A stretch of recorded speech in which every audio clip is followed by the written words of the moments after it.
Zerodha Kite trading प्लॅटफॉर्मची order window open केल्यास आपणास असे वेगवेगळे ऑर्डर्सचे प्रकार दिसतात. ते आपण समजून घेऊया.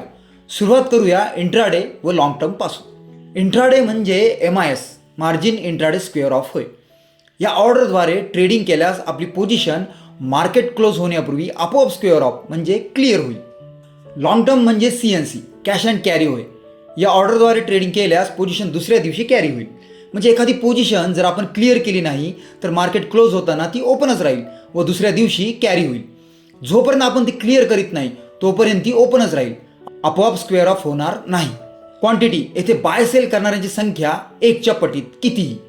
मार्केट प्राइस चालू मार्केट रेटला ताबडतोब व्यवहार. येथे SBI 822.20ला ट्रेड करतोय म्हणजे त्या चालू प्राइसला व्यवहार. लिमिट प्राइस आपणास हवी ती price.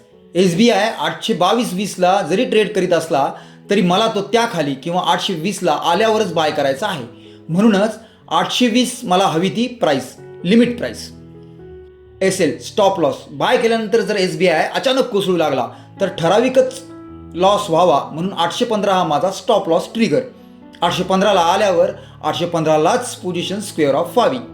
SLM stop loss market म्हणजे SBI 815ला आल्यावर आहे त्या मार्केट प्राइसलाच पोझिशन स्क्वेअर ऑफ व्हावी. डे मला हव्या त्या प्राइसलाच ऑर्डर एक्झिक्यूट होईल, नाहीतर दिवसभर ओपनच राहील म्हणजे day order. IOC immediate or cancel मला हव्या त्या प्राइसलाच ऑर्डर एक्झिक्यूट होईल, नाहीतर ताबडतोब कॅन्सल. मिनिट मी सेट केलेल्या मिनिटानंतरच ऑर्डर एक्झिक्यूट होईल. डिस्क्लोज क्वांटिटी मी 1000च्या संख्येत व्यवहार करतोय, पण डिस्क्लोज क्वांटिटी जर 100 ठेवली तर ऑर्डर एक्झिक्यूट होताना 100 प्रमाणेच टप्प्याटप्प्याने एक्झिक्यूट होईल.